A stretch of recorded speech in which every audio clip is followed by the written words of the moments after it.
आपको पढ़ा रहा था क्लास 11th की मैथमेटिक्स का पहला चैप्टर समुच्चय, जिसके हमने टोटल भाग 13 देख चुके, यानी टोटल 13 वीडियोस आप देख चुके होंगे बच्चों। आशा करता हूँ सब कुछ समझ आ गया होगा।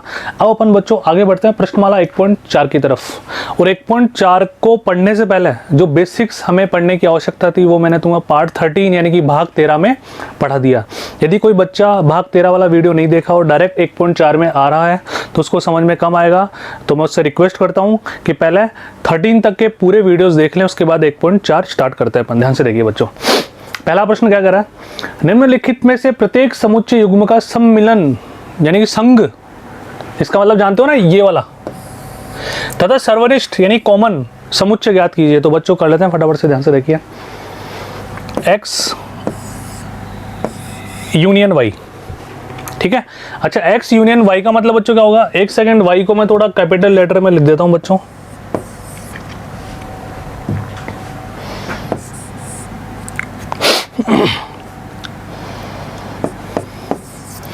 जो दोनों में आ रहा होगा, कॉमन नहीं, x में भी y में भी और दोनों में भी। तो 1 2 3 5। अब यहाँ पे देखो बच्चों 3 दोनों में आ रहा है, लेकिन हमें एक बार ही लेना होता है क्योंकि समुच्चय में मैंने तुम्हें क्या समझाया था, यदि अवयवों की पुनरावृत्ति हो तो उसको एक बार ही लिखा जाता है और ऑर्डर मैटर नहीं करता। मैं ऐसे भी लिख सकता था 3 2 5 1, 5 3 2 1, ये बातें हमने बहुत पहले पढ़ ली ढंग से, ठीक है। चलो, तो पहला आंसर आ गया। दूसरे पे चलते हैं। x सर्वनिष्ठ y, ये बोल रहा है ना कॉमन, तो दोनों में बच्चों कॉमन कौन है, एक कॉमन आ रहा है 1 और फिर आ रहा है बच्चों 3, यानी कि 2 अवयव इसमें आ रहा है 1,3। अच्छा, इनकी डेफिनेशंस तुम्हें लिखने की आवश्यकता हो तो आप लिख सकते हो आराम से, टेक्निकली भी लिख सकते हो, जो मैंने तुम्हें इनिशियली बिल्कुल स्टार्टिंग में समझाया था बच्चों। याद है क्या समझाया था? देखो, हम जानते हैं A संग B क्या होता है बच्चों, एक समुच्चय X जहां, ठीक है, X बिलोंग्स टू A या X बिलोंग्स टू B, पढ़ा था ना अपन ने।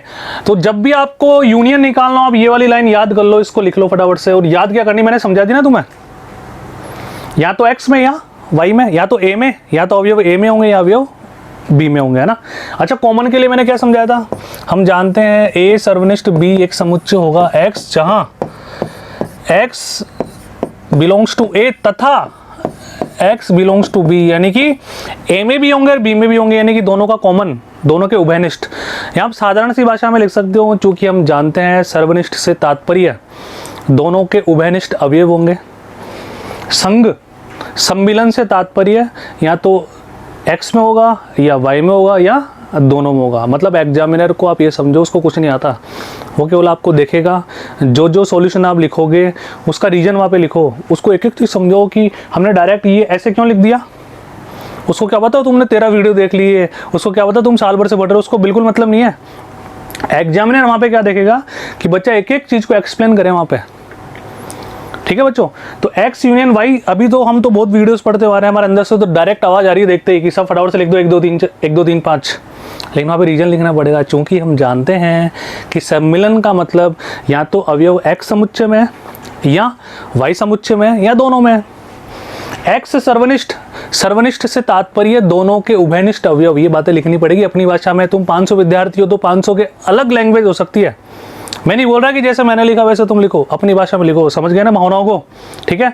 तो वीडियो पॉज करो, इसको लिखो, फिर आगे बढ़ते हैं।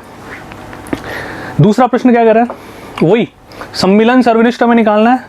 एक समुच्चय A और B, दोनों को पहले अपन क्या निकालते हैं बच्चों, संघ। अब मैं डायरेक्ट लिख देता हूं बच्चों ना, तो A के बाद E I O U। अच्छा, A उसमें आ गया, दोबारा लिखने की आवश्यकता नहीं। B उसमें बिल्कुल नहीं आ रहा तो B ले लो, और C उसमें नहीं आ रहा तो ये भी ले लो। ये लीजिए सर, ये दोनों का सम्मिलन, दोनों का संघ हो गया। अब बच्चों अपन चलते हैं सर्वनिष्ठ पे,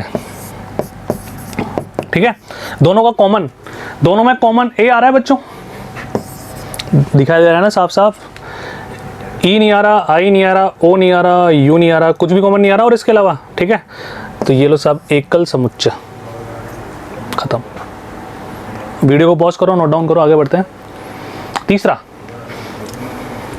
इसको मैं पहले रोस्टर रूप में लिख लेता हूँ बच्चों। समुच्चय निर्माण विधि थोड़ी सी अनकंफर्टेबल होती है बच्चों के लिए, है ना, ठीक है। एक समुच्चय ए क्या कह रहा है इसमें, x एक प्राकृत संख्या है और 3 का गुणज है। x एक प्राकृत संख्या है और 3 का गुणज है, तो 3 का गुणज है तो इसका मतलब 3, 6, 9, 12 इस तरह से अपरिमित समुच्चय होगा ये। अच्छा बी क्या कह रहा है, x संख्या 6 से कम एक प्राकृत संख्या है। x संख्या 6 से कम एक प्राकृत संख्या है, ठीक है। तो 6 से कम प्राकृत संख्या में 1, 2, 3, 4, 5, इसके अंदर 5 अवयव होंगे, एक परिमित समुच्चय होगा। अब हमें बच्चों क्या क्या निकालना है, ध्यान से देखना। पहला अपन निकालेंगे ए संग बी, दोनों का सम्मिलन, ठीक है। तो दोनों के सम्मिलन में बच्चों क्या आएगा, 1, 2, 3 आ चुका, 3, 4, 5, 6, 9, 12, ठीक है। 1, 2, 3, 4, 5, 6, 9, 12 इस तरह से बच्चों आगे तक चलता जाएगा। ये लीजिए, आ गया समझ में, दोनों कॉमन आ गया। अच्छा दोनों जो एलिमेंट दोनों में थे वो हमने सब एक साथ ले लिए। और अपन चलते हैं बच्चों किस पे, दोनों में कॉमन सर्वनिष्ठ पे। देखो इस सेट में तो केवल 1, 2, 3, 4, 5 है, उसमें 3 जो कि सेट बी में भी आ रहा है, दोनों का कॉमन केवल एक ही एलिमेंट है, एक ही अवयव, वो बच्चों कौन है, 3। तो हम क्या लिख देंगे यहाँ पे, एकल समुच्चय। ये लीजिए खत्म। मतलब बहुत आसान है, बात समझ में आ रही है ना। आगे बढ़िए बच्चों, वीडियो पॉज करके नोट डाउन कर लेना। प्रत्येक समुच्चय युग्म का सम्मिलन सर्वनिष्ठ, उसी तरह का प्रश्न है बच्चों। देखो पहले इसको अपन उसमें लिखता है रोस्टर रूप में, है ना। आइए साहब, x एक प्राकृत संख्या है, 1 से बड़ी और 6 से छोटी, यानी कि 2, 3, 4, 5, 6, ठीक है। यहां पे क्या कर रहा है, बी, समुच्चय बी की बात करते हैं बच्चों। x एक प्राकृत संख्या है, 6 से बड़ी और 10 से छोटी, यानी कि 7, 8, 9, ठीक है। अब आ जाओ साहब अपन निकाल लेते हैं। अब तो बहुत ही आसान है बच्चों, क्या है इसमें, अब तो स्पीड बढ़ाओ अपनी। ए संग बी, ए सम्मिलन बी, है ना। अच्छा तो आ जाओ, कौन कौन है, 2, 3, 4, 5, 6, 7, 8, 9 पूरा आ जाएगा। 2, 3, 4, 5, 6, 7, 8, 9 देख लीजिए भाई। 2, 3, 4, 5, 6 तो आ रहे हैं समुच्चय ए में, और बी में कौन आ रहा है, 7, 8, 9। हम देखते हैं दोनों डिसजॉइंट सेट है, जो मैंने पढ़ा पिछले वीडियो में, असंयुक्त समुच्चय, दोनों में कॉमन कुछ भी नहीं आ रहा ना। तो हमारा क्वेश्चन सर्वनिष्ठ भी तो पूछ रहा है, तो ए सर्वनिष्ठ बी, बताओ कुछ कॉमन आ रहा है क्या इसके अंदर? आ रहे हैं 2, 3, 4, 5, 6, इसके अंदर आ रहे हैं 7, 8, 9। तो हम क्या बोलेंगे, फाई। अतः हम क्या लिखेंगे बच्चों, ए तथा बी परस्पर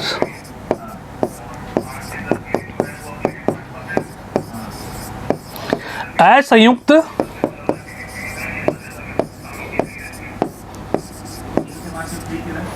समुच्चय, ठीक है। है समझ में। इसका 5वां क्वेश्चन बच्चों आपको नीचे दिखाई दे रहा होगा, ढंग से देखना।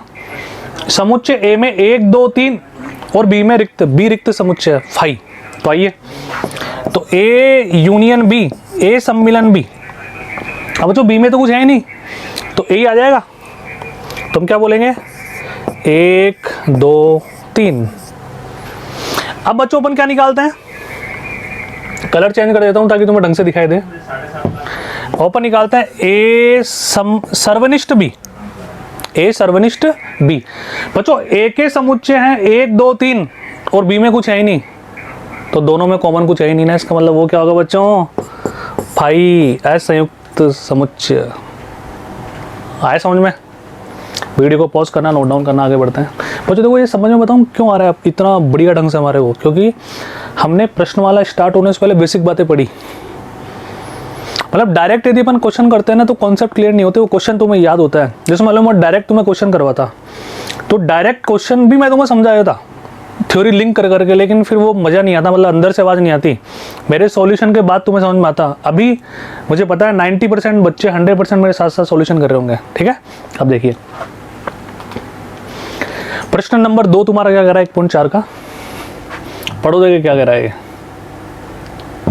ये कहना चाह रहा है कि समुच्चय ए के अंदर 2 अवयव है a, b, समुच्चय b a b c, क्या a b का उप समुच्चय है? और उप समुच्चय के बारे में वो अपन ने ढंग से पढ़ लिया बच्चों 1.2 1.3 में, ठीक है। ठीक है, तो देख के बताते हैं। क्या समुच्चय ए का प्रत्येक अवयव बी में विद्यमान है? क्या समुच्चय ए का प्रत्येक अवयव बी में विद्यमान है? अगर बी में विद्यमान है तो हम क्या बोल देंगे बच्चों, ये इसका उप समुच्चय है। हम क्या लिखेंगे, चूंकि बिल्कुल साधारण भाषा में हम देख पा रहे हैं समुच्चय ए का प्रत्येक अवयव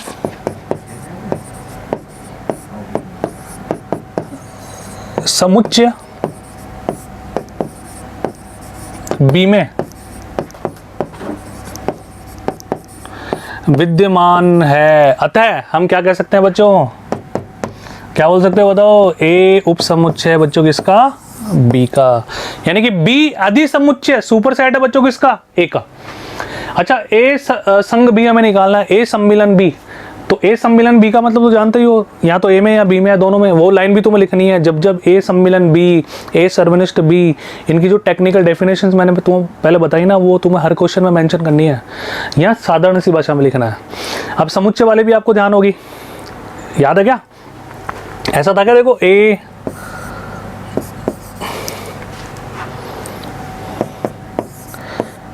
एक्स सच दैट, क्या किया था अपन ने,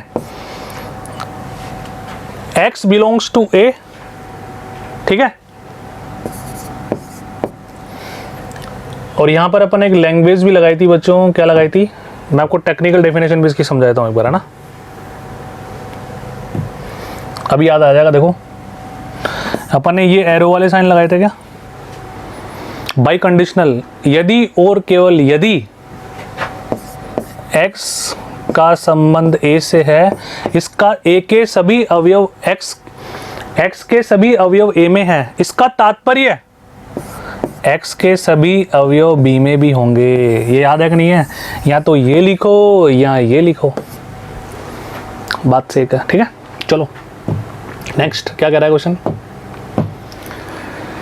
a सम्मिलन b हमें याद करना है। अब a सम्मिलन b के लिए लिख दोगे, चूंकि यूनियन सम्मिलन से तात्पर्य अवयव ए में है या अवयव बी में है, लिखना अपनी भाषा में, सुन रहे हो ना, मैं तो बोल रहा हूँ ना, या तो अवयव ए में है या अवयव बी में है या दोनों में, ठीक है।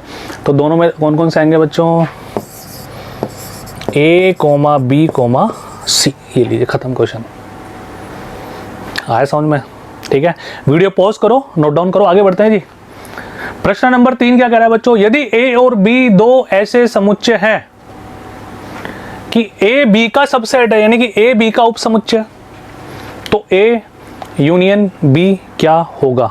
तो बहुत ही आसान है ना, आ जाओ इसी एग्जांपल को ले लो, प्रश्न नंबर 2 को दोबारा कर लो, क्या हो गया, वही तो बोलना चाह रहा है। यदि ए और बी ऐसे समुच्चय हैं, यदि ए बी का उप समुच्चय, बिल्कुल है सब, है ना।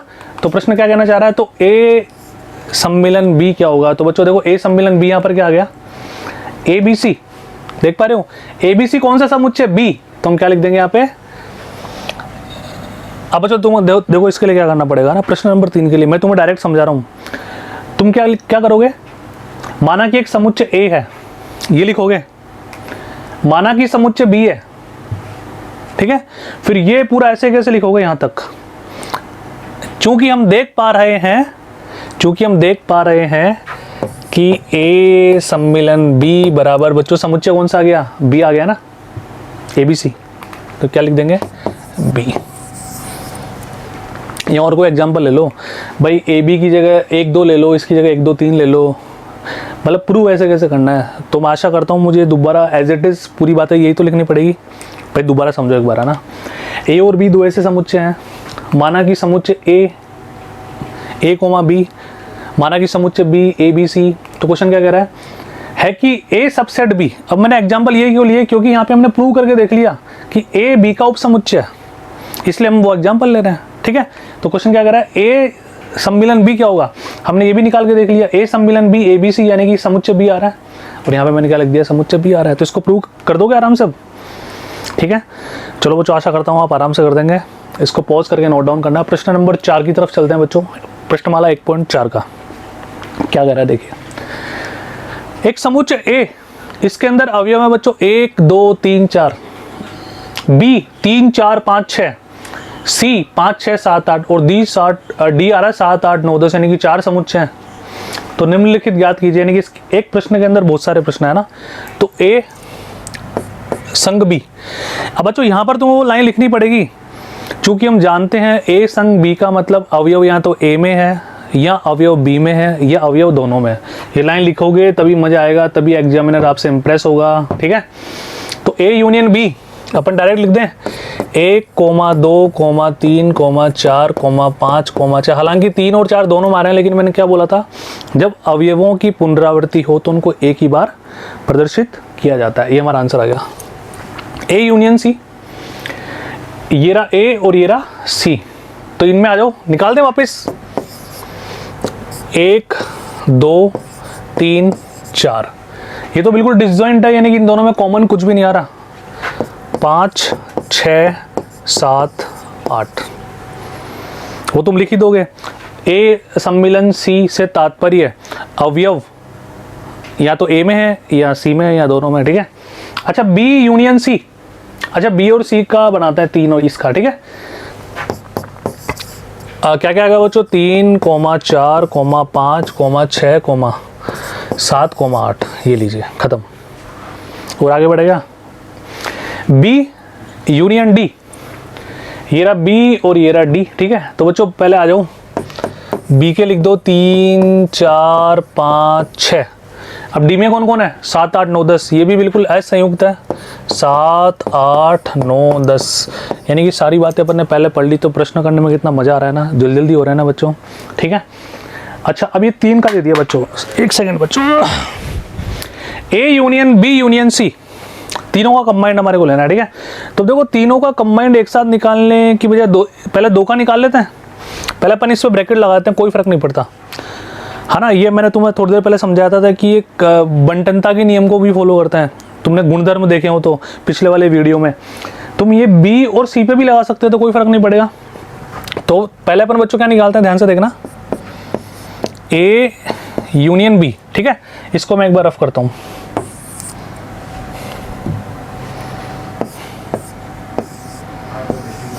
ठीक है, अब पहले अपन ए,